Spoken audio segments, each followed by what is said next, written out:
endemic species, endemic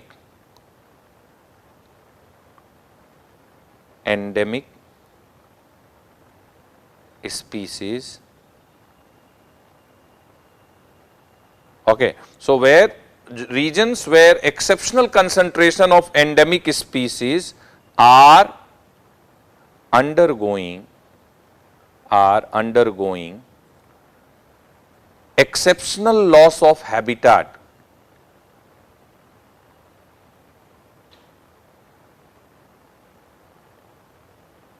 exceptional loss of habitat.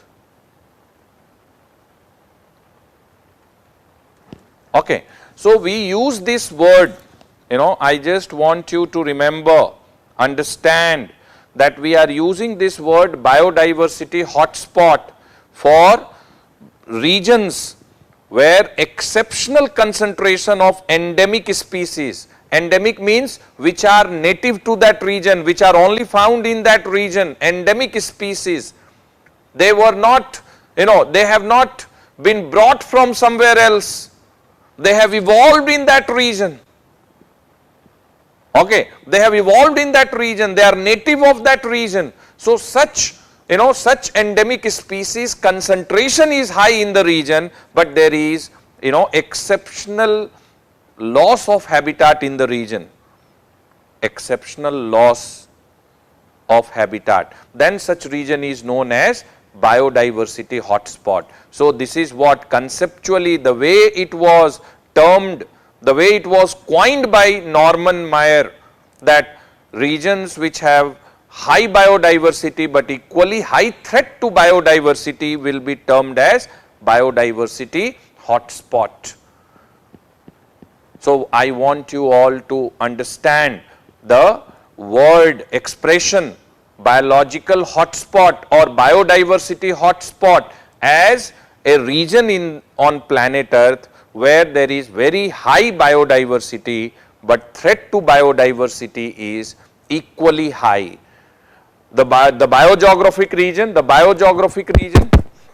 where there is heavy concentration of endemic species, but that biogeographic region has also reported severe erosion of habitat, exceptional loss of habitat if the region has reported, with the fact that the region was having very high concentration of endemic species, then that region is known as biodiversity hotspot. Now all these, right, we will have to quantify the term. Otherwise, theoretically, we may say it's a biological hotspot, but how we will, declare a region as biological hotspot. So my dear friends, I would just like you to have this understanding that when we are saying, any region to qualify, what is the criteria? What is the criteria to be termed as? Criteria. So two criteria. Number one, that region must have 1500 vascular plants as endemic, vascular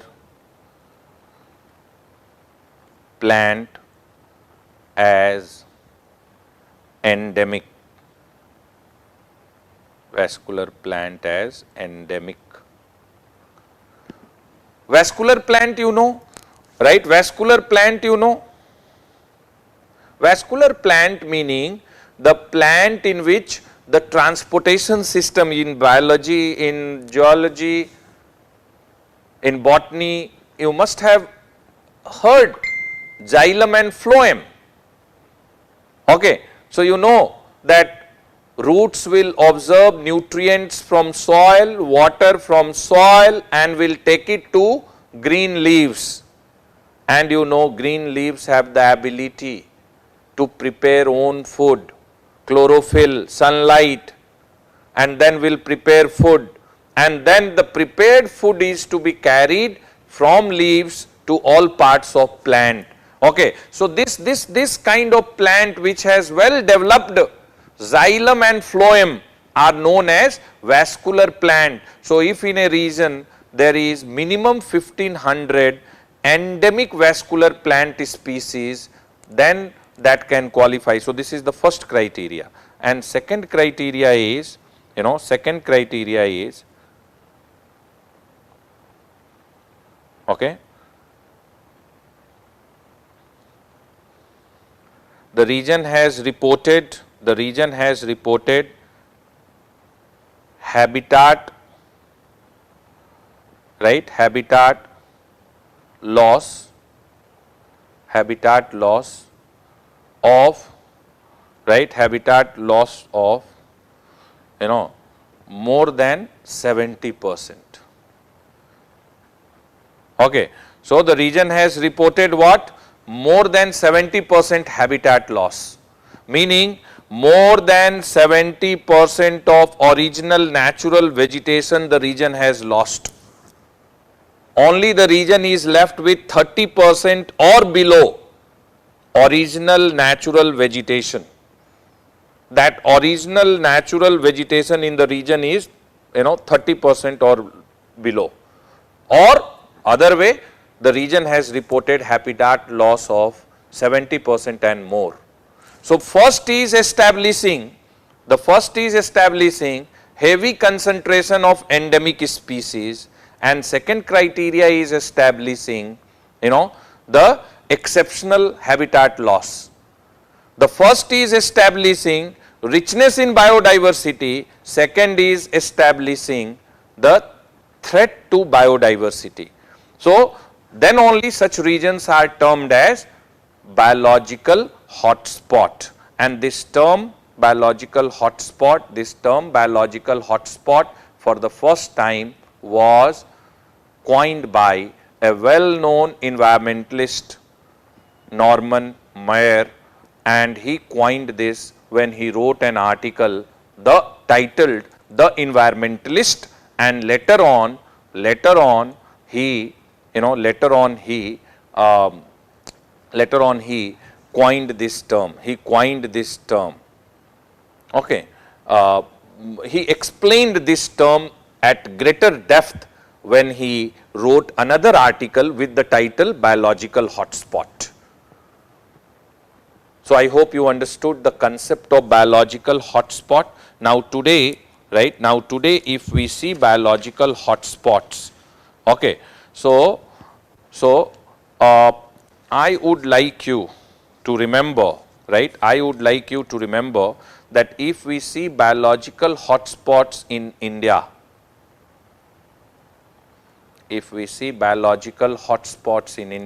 Manoranjan Saha is asking, vascular plant, I told you, vascular plant means plants which have well developed xylem and phloem.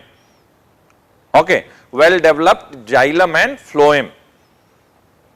So such plants are known as vascular plants. Okay. So coming back. So biological hotspot. Now you understood the criteria, you understood the concept, you understood the definition. So in India, through liberal interpretation, we can say that there are 4 biological hotspot. One is Western Ghats,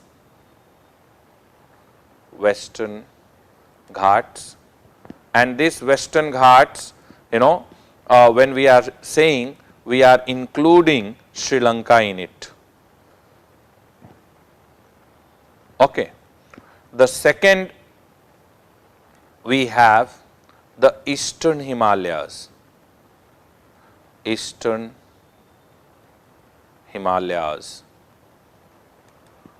Okay. And earlier these were the 2 biological hotspot, but now, what we are doing, just try to understand. Earlier we were using this, but now we are taking a very separate, and that is a separate biological hotspot in the world. In Indian geography, I have already told you about this, okay, that this is Namcha Barwa, this is where the river Brahmaputra takes a U-turn and enters into India, and while it crosses the Himalaya in Arunachal Pradesh, it cuts a very deep gorge. And the east of gorge of Brahmaputra, the Himalaya turns southward, and this southward extension of Himalaya along Indo-Myanmar border in northeastern part is known as Purvanchal Hill Complex. Okay, so this Purvanchal Hill Complex, right, this Purvanchal Hill Complex, okay, this Purvanchal Hill Complex and other hills. So the third one, right, is Indo-Burma region. Indo-Burma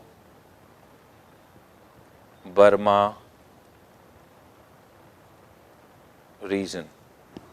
Okay, the third is Indo-Burma region. And when we are saying Indo-Burma region, it spreads out, from northeastern part of India, includes, includes this Bangladesh, it includes Malaysia, it includes southern part of China, Yunnan province, it includes, Democratic Republic of Cambodia, it includes Vietnam, it includes Thailand. So Indo-Burma region. Indo-Burma region. So some part of this biological hotspot is in India as well, but it stretches, it stretches much beyond India and Myanmar. Don't go by the name Indo-Burma. And again, this was a question in prelims. Okay, so Indo-Burma, Indo-Burma biological hotspot stretches, right? Indo-Burma biological hotspot stretches, ये बांग्लादेश में भी है, China में भी है. Okay, it is in, right, it is in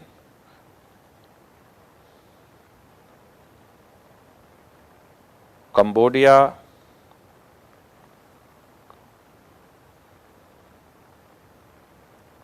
Vietnam,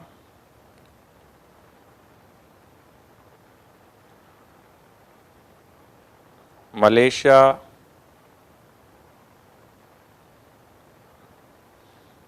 Thailand, Laos. Okay, so don't go by the name Indo-Myanmar. Of course, it's there in India, Indo-Myanmar, right? Indo-Myanmar or Indo-Burma region. So this is, right, this is the third biological hotspot with some part within India. Okay, some part within India. Eastern Himalaya, mostly in India, some part of course in China. Western Ghats, almost in India, but some stretch of it in Sri Lanka as well. Okay, so significant part of Western Ghat, Sri Lanka, biological hotspot in India. Okay, the Eastern Himalaya, by and large in India, but a very little part of Indo-Burma biological hotspot in India, and in India it is in northeast, and within northeast it is in the form of Purvanchal Hill Complex. Then we have the fourth one, right, that is known as Sunda land. Sunda land. Okay, Sunda land, and when I am using the word Sunda land, it is, it is Southeast Asia region, Southeast Asia region, and even within Southeast Asia, southern part. Okay, so India is represented in this biological hotspot by Nicobar Islands. So our Nicobar group of islands in Andaman Nicobar fall within this Sunda land biological hotspot. Sunda land biological hotspot. Okay, and let me just put it like this. That the hottest biological hotspot in India, if we or in world, if we see hottest, right, hottest biological hotspot,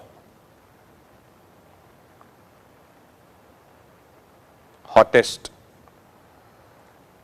hotspots, if we see in the world. So the hottest is Indo-Burma region.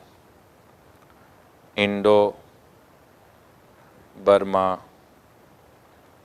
region. Second hottest, Sunda land. Third hottest, Philippines, right? Philippines. The fourth hottest, Western Ghats. Western Ghats and Sri Lanka, and so on and so forth. The fifth hottest, Madagascar, right? Madagascar.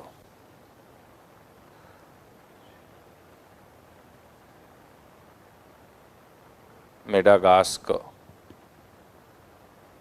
And the sixth, and the seventh, Caribbean islands, and the eighth, Brazil, Atlantic. But these are the top 5, in hottest. Now let me put it, can any country feel proud to have hotspot? No.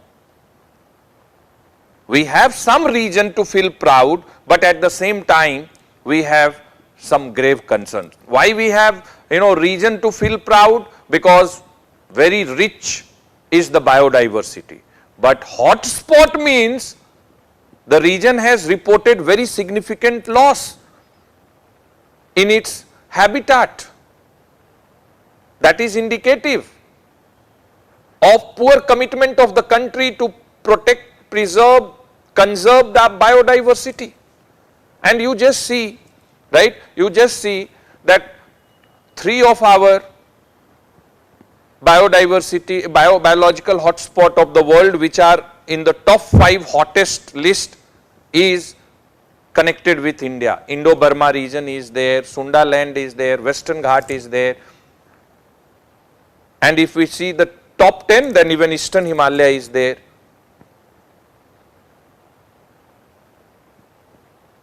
If any country has or is the part of any biological hotspot, that country definitely can take legitimate pride that the country has a biogeographic region with very high, right, with very high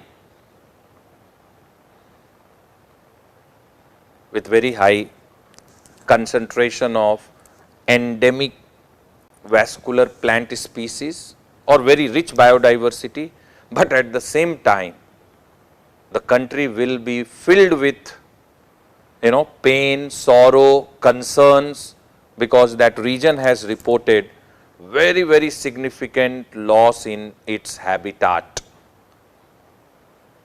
Have you understood? Right? Biological hotspots. And these realities, these ground realities are undermining. I don't know whether you are reading the newspaper or not. I told you that through lip work, we cannot preserve environment, we cannot protect environment. We will have to go much beyond lip work. We claim before the world that India is a country which is deeply committed to protect environment, preserve and conserve forest and natural resources.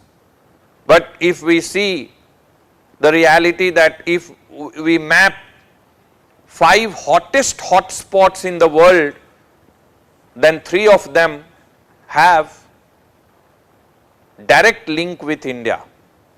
Direct link with India. Okay?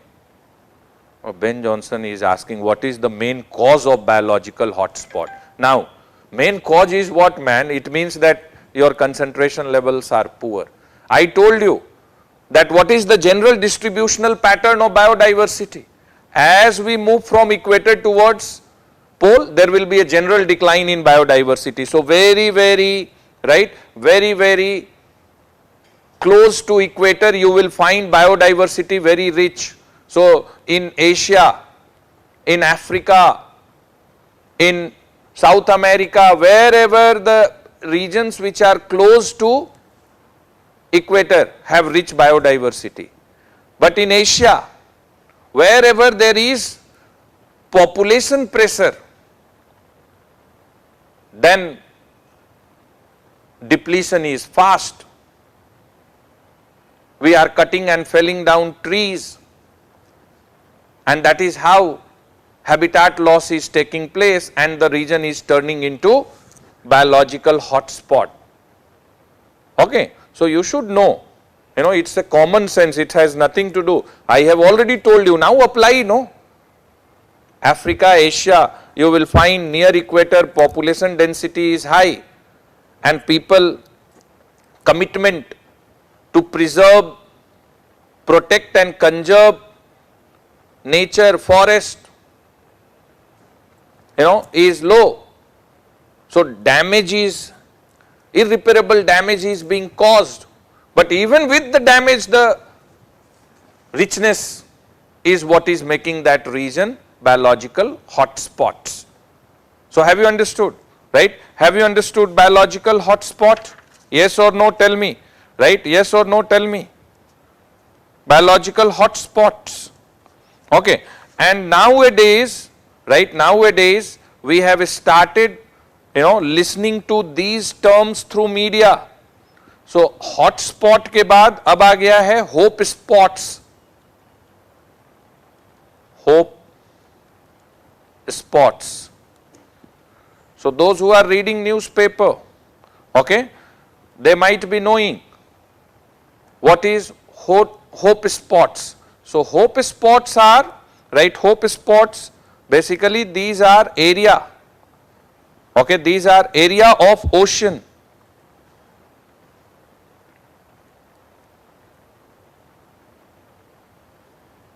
Area of ocean that merits a special protection, that requires, that necessitates a special protection. Okay, and why they necessitates a special protection? Because of, right, because of its wildlife.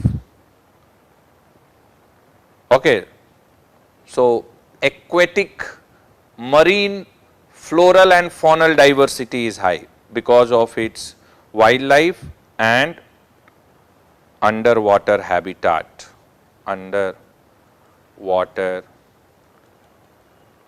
habitat. Okay, so we have started using the expression hope spots, because what's happening right now, there is no need for me to tell you, because of your understanding of geography, we have started exploiting the potential in ocean and sea. Humanity is looking in a big way towards sea to meet food needs, energy needs, so much exploration, mining we have started in the seabeds, deep into the sea, and in the process we are causing, loss to underwater habitat which have very rich diversity in marine life, and those areas in ocean, that merits a special protection because of, richness in marine life and because of higher threat to underwater habitat. Now we have started using the word hope spots for such region, hope spots for such regions. Recently Andaman Nicobar and Lakshadweep Island have been named as new hope spots by IUCN. Okay, so IUCN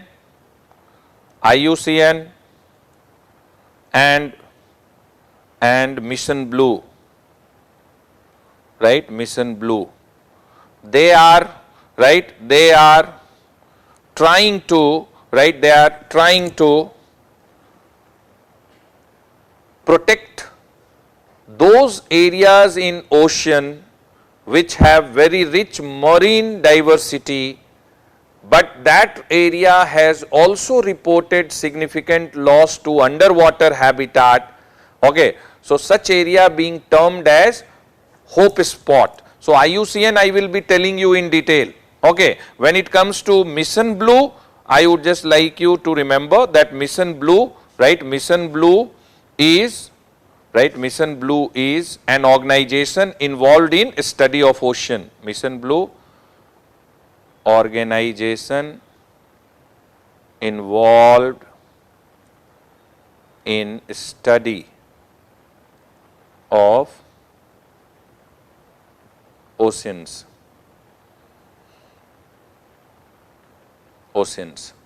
So IUCN and Mission Blue, they are declaring hope spots, right? They are declaring hope spots. Okay. And recently what they have done? Recently they have declared this Andaman Nicobar Islands, Andaman and Nicobar Islands, as well as Lakshadweep. So in Indian geography we have already studied about these Lakshadweep. These two have been declared as hope spots. Okay. Why Andaman Nicobar has been declared as hope spot?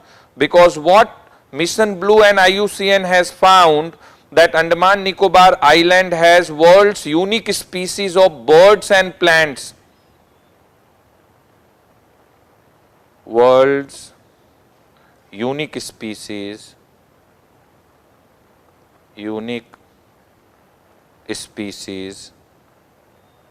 of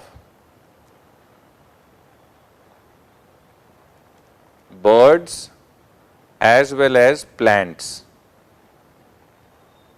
And because of this, IUCN along with Mission Blue declared Andaman Nicobar as hope spot. Okay, as hope spot. Andaman Nicobar as hope spot. Okay, so it is hope spot. Even, right, even Lakshadweep has been declared as hope spot. And why it has been declared as hope spot? Because of coral reefs. Coral reefs. Okay, and you know very well Lakshadweep is a coral island, but coral bleaching, you know, coral bleaching, damage to coral reef. In geography you have already studied about coral bleaching. I don't need to tell you that coral are polyp-like marine animal which secretes and create a skeleton, and millions and billions of them will stay together, which constitute reef. Okay. So, and the damage to coral reef is coral bleaching. So, because of coral reefs and coral bleaching, so very rich coral reefs are there in Lakshadweep, but the region has also reported significant coral bleaching, and this made IUCN and Mission Blue together to even include Lakshadweep under, right, hope spots, right, hope spots. Okay. Abhi I was just seeing, right, I was just seeing that, right, that even there is a concept called, cool spots, but though cool spots, but this concept has not gained prominence in ecology. Hope spots have already gained prominence, cool spots have not gained prominence, but now we are seeing the use of this term.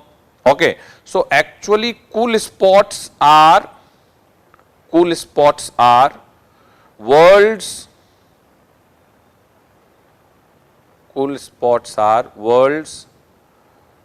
last refugees,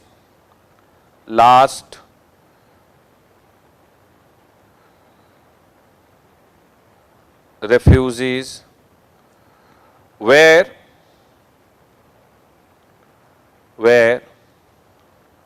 high numbers of threatened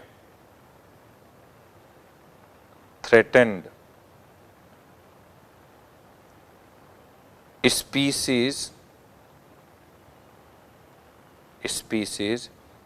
still persist. Okay, still persist. I just want that if in the prelims exam, if they are using the word hope spots and cool spots, there is always a possibility you will, wrongly mark the answer, because if you don't know, cool spot may appear to you as hope spot and hope spot may appear to you as cool spot.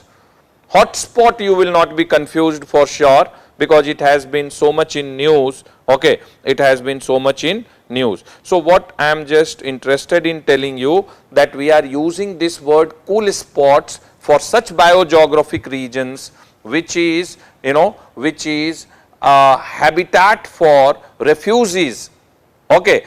Refugees, you understand, invasive species which have migrated from their place of evolution, and there they are only existing there and they are threatened. Though they are threatened, but still persist in that, zone, and such zone is known as cool spots. So cool spots are being used these days in ecology for such biogeographic regions or such areas in the world which last refugees have high number of, where high number of threatened species still persist, right, threatened species still persist as a refugee. Okay, so such spots, such biogeographic regions are being termed as, what? Cool spots, right, cool spots. Now in this series, I would just like you all to remember one more thing, right. If you have understood the concept of hotspot, if you have understood the concept, right, well, then there is also, right, there is also something known as wetlands. Wetlands in the world have very rich biodiversity. Wetlands in the world have very rich biodiversity. So what I would just like you to remember, that when it comes to, right, when it comes to wetlands, and again the possibility of question in prelims is high on wetlands.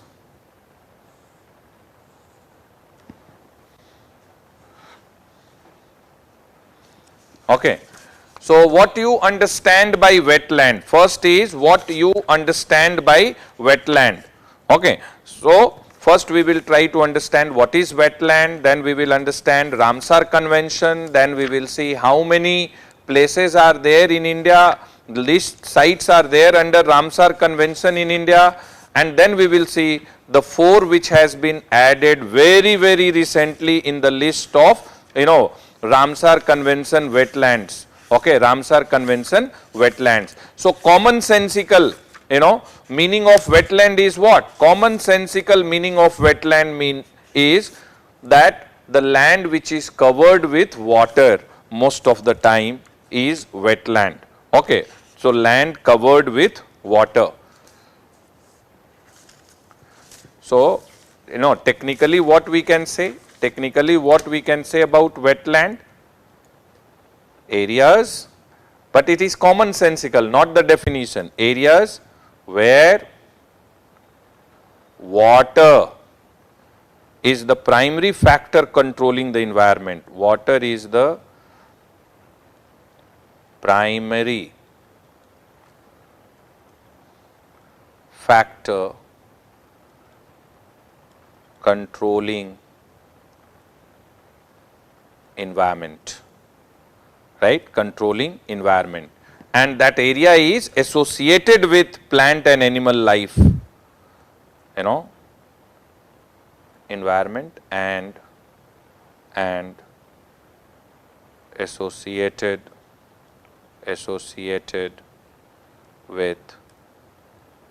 with plant and animal life.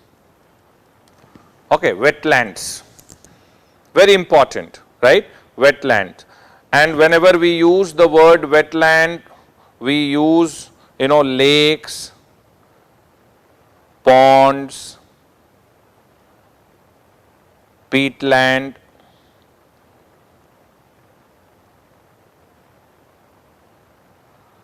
marshy area,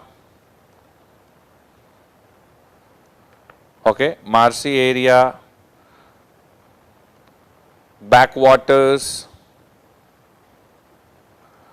lagoon, okay, backwaters, lagoons, and so on and so forth, right, so on and so forth. Okay. So, technically if you ask me what is wetland, see technically if you will ask me the definition of wetland, I will say that in the wetland area, right, in the wetland area you will find it is a biogeographic region which is at interface of terrestrial and aquatic ecosystem or terrestrial and marine ecosystem. Okay. So, when at interface some overlapping will be there, and if we see this, if this is terrestrial,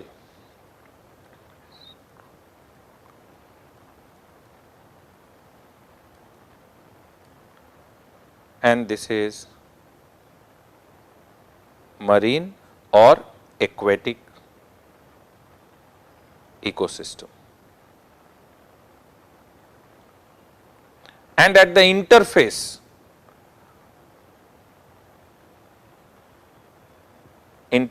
you will find wetland. At the interface you will find the wetland, but right, but this is not the way you should define wetland. That just write down, wetland is the biogeographic region, wetland is the biogeographic region which is at the interface of terrestrial, which is at the interface of terrestrial as well as, right, as well as aquatic or marine ecosystem, inherently different from both but highly dependent on both, inherently different from both but highly dependent on both, highly dependent on both.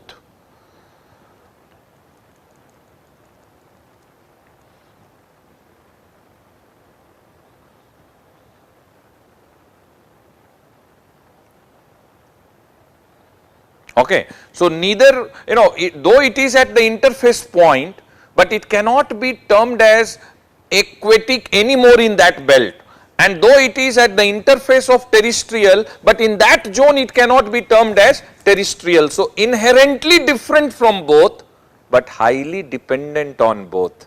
Without the two coming closer will not be the emergence of this different type of environment, different type of, you can say, biogeographic region. So, wetland in general, what we will say, that it is covered with water most of the time. In wetland region you will find hydric soil. What is hydric soil? Soil which is rich in water but deficient in oxygen, because the surface of earth will be covered with water. So, whatever space will be between particle will be covered with water, and therefore deficiency in oxygen, okay, deficiency. So, hydric soil. In wetland region you will find hydric soil. What do you mean by hydric soil? The soil which is rich in water but deficient in oxygen, rich in water but deficient in oxygen. Pranav Mukhia is asking question, sir please can you repeat the definition of wetland? I told you, just understand man, that wetland is a biogeographic region at the interface of terrestrial ecosystem and marine or aquatic ecosystem, inherently different from both but highly dependent on both. Okay, inherently different from both but highly dependent on both. Okay, highly dependent on both means what? Bandana is Shukla is asking, highly dependent means without earth coming, without land coming in close proximity to water, wetland will not be created. Okay, this is what is the meaning of highly dependent. Had water been missing, it will be a terrestrial ecosystem. Had land be missing, then it will be a aquatic ecosystem. But it's giving birth to a very different ecosystem if the two are coming together. That is what is the meaning of highly dependent on both, right? Highly dependent on both. And this will include the marshy area. In wetland you will find excessive dampness, you will find groundwater availability, the soil will have very high moisture content, the soil will be filled with, the particles within the soil will be filled with water and will be deficient in oxygen. In the wetland area you will find hydrophytes. Hydrophytes means what? Water loving plant and animal, because there is some water. So water loving plants and animals. Have you understood wetland? Have you understood wetland? Yes or no? Tell me, all of you. Okay, now I would just like you to have this understanding that for many years humanity was, many years humanity was having a feel that wetlands are wasteland. Okay, but now humanity has realized the importance of wetlands based on diverse functions. Okay, importance of wetlands. For many years, you can write down, for many years humanity was having a feel that wetlands, right, wetlands are wasteland. But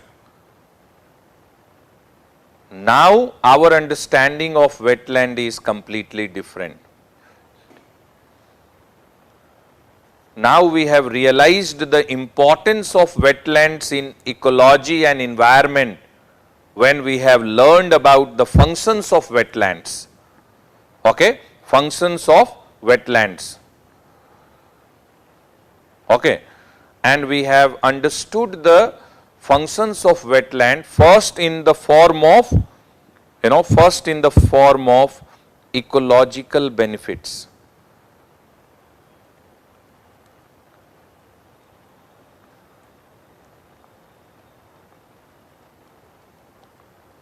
Right, first in the form of ecological benefits.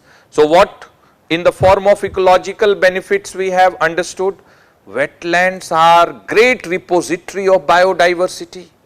In this part, you will find very rich biodiversity. In the wetland you will find terrestrial plants and animal, aquatic plants and animal, even many plants and animal which prefers to stay in water or in area of dampness or in water covered area for some part of their life cycle. For example, many variety of fish, crocodiles, maybe mosquitoes, frogs, tortoise and so on and so forth. They prefer to be in wetland for some parts in their life cycle. So very, very rich is biodiversity in wetland areas. And wetland areas are, known for excessive abundance of species. Why biodiversity is high? Because wetlands will suit not only terrestrial plants and animals, aquatic and marine plants and animals, but even those who for some time in their life cycle prefers to be in areas of dampness. So that is why, great repository of biodiversity, wetlands. And since rich in biodiversity, in wetland you will find very stable ecosystem, right? Very stable ecosystem. Okay, now we have also realized wetland. So one is richness in biodiversity, another is water quality.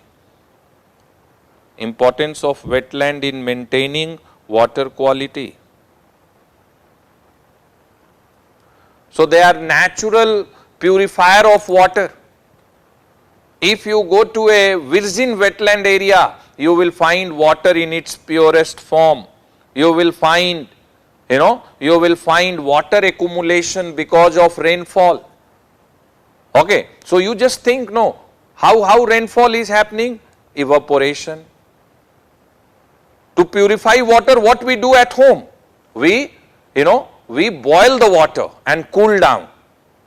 Now you just see natural process, what's happening? Evaporation. And then, with evaporation, moisture content air is rising, and then condensation, and then ice ball, and then it is falling, and then it is getting accumulated in an area, and gradually all suspended particles and sediments in it will settle down in the bottom, and at the top you will have a very pure form of water.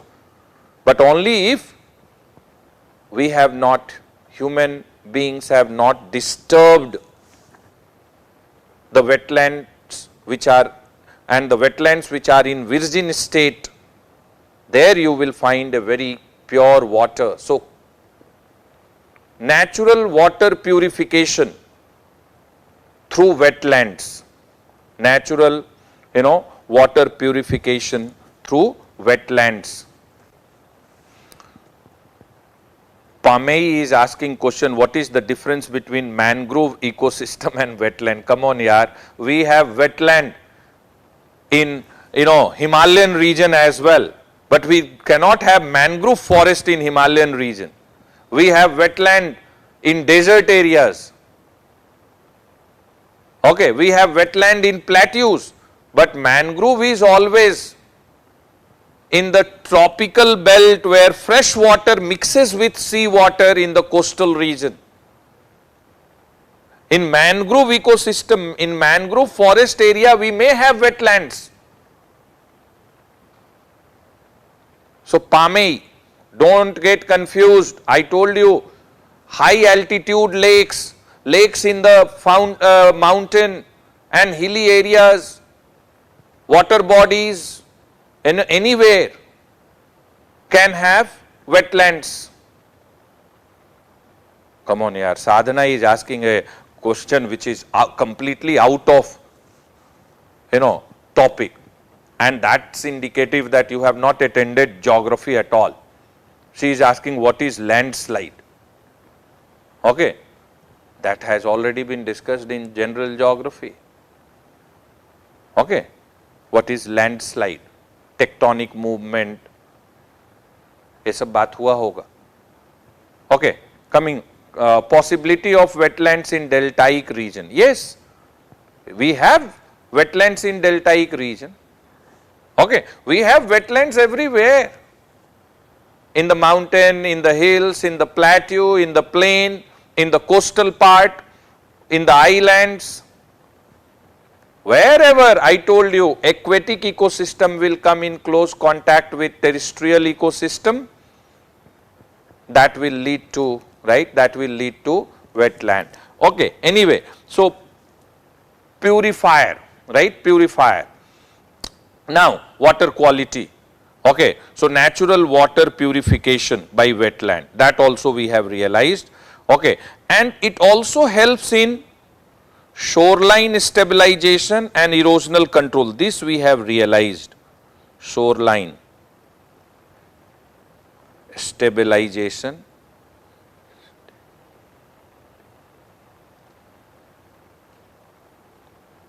shoreline stabilization and erosion control.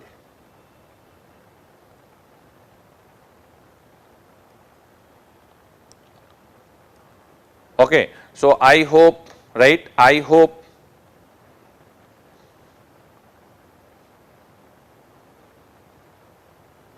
okay, I hope you know very well that wetlands which are in the coastal area where the sea waves are continuously hitting the sea coast, what may happen if these wetlands are not there in coastal area, then continuously the sea will eat the land and the land area will reduce. But because of the wetland, wetlands are acting as bulwark. You know very well bulwark, that people who are using it for physical exercise, so you will stretch and then it will come back to its own. So what you will find, that when swampy area is there, marshy area is there in the coastal land, when it will hit the, when the sea waves will hit the coastline, it will contract, and when the sea waves will recede, again it will expand, and thus it is helping in a stabilization of shoreline, and it's controlling erosion as well. Controlling erosion as well. Okay. So we have realized the importance of wetlands because of, for erosion control also. And flood storage.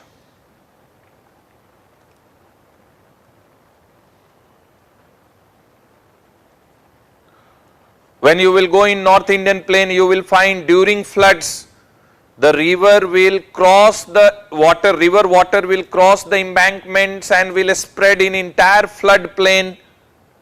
But the low-lying area in the flood plain will remain filled with water for many months. Okay, and that leads to what we are calling it as flood storage.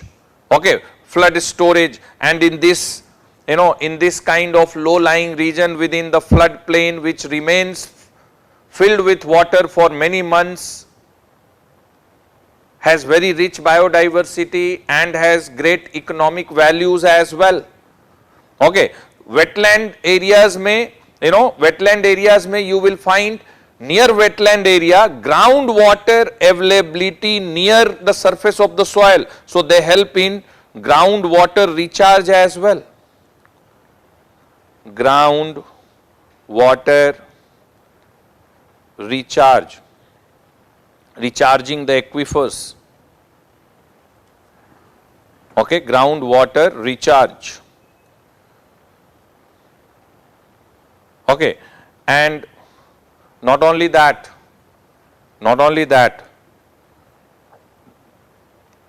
wetland products with economic values. Wetland products with economic values. So you will find, waters from the wetland being used for irrigation. We will find waters, from wetlands being used for domestic water needs, catering domestic water needs, or wetlands are being visited by tourists. Wetlands are being used for transportation, recreation, tourism. Okay. So many other economic benefits are there, but the biggest benefit is because of, ecological benefits. So ecological, geographical and economic benefits we have realized. So the biggest benefit is because of rich biodiversity, very stable ecosystem, very stable ecosystem. Okay, very stable ecosystem. Sadhana is stuck with landslide, definitely with heavy rain.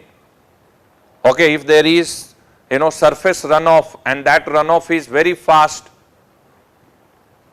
it will give birth to landslide in Himalayan region. Himalaya is a young mountain. It's a young fold mountain in a high seismic zone with great height, and the forest which is there, we are cutting and felling down tree. So what's happening?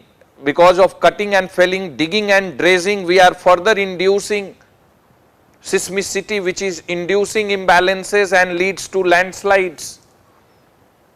Okay. So definitely it's there. Coming back, but we are not, right now we are talking about, wetlands. So coming back. So for many years humanity was under impression that wetlands are wasteland.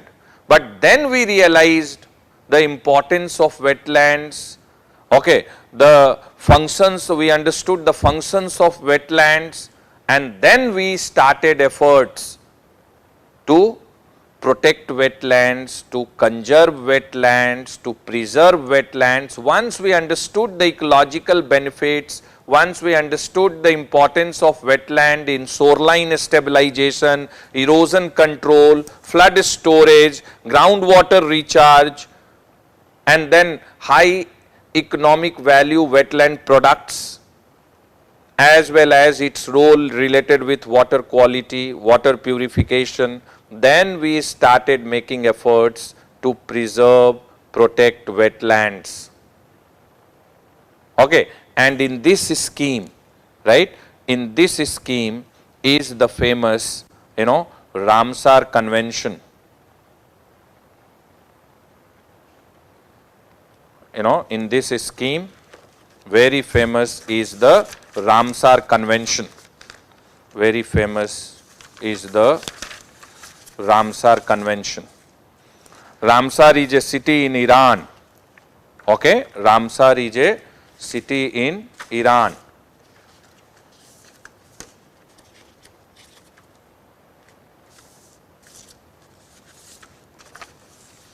Ramsar Convention.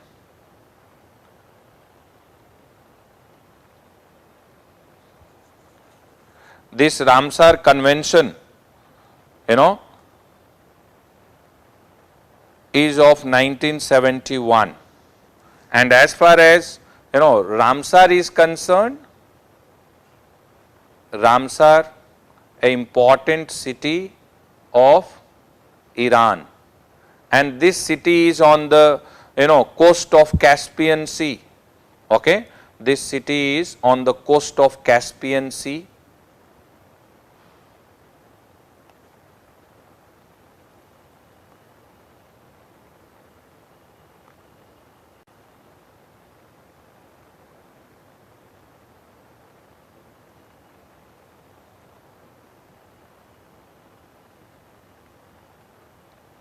Okay, so you can see this is Iran. Okay, so this is where this is where is the Caspian Sea. Okay, and in this Caspian Sea coast is this place, Ramsar. Okay, Ramsar, Caspian Sea, landlocked sea, you can see, between Iran on one side, Turkmenistan, Uzbekistan, Kazakhstan.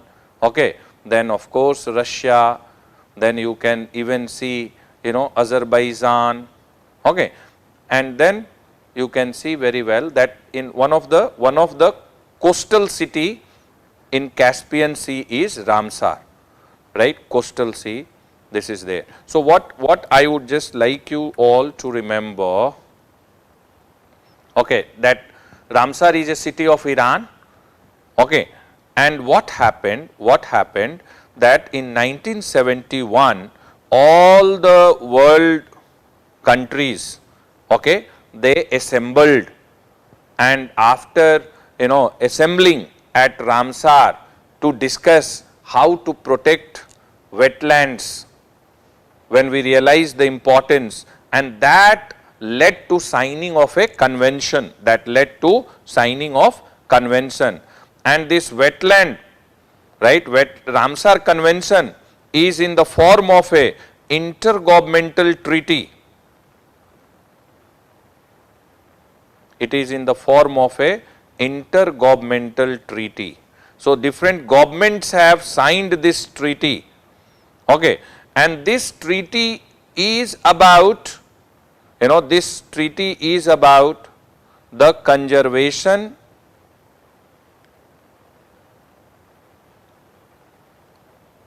this treaty is about the conservation, sustainable use,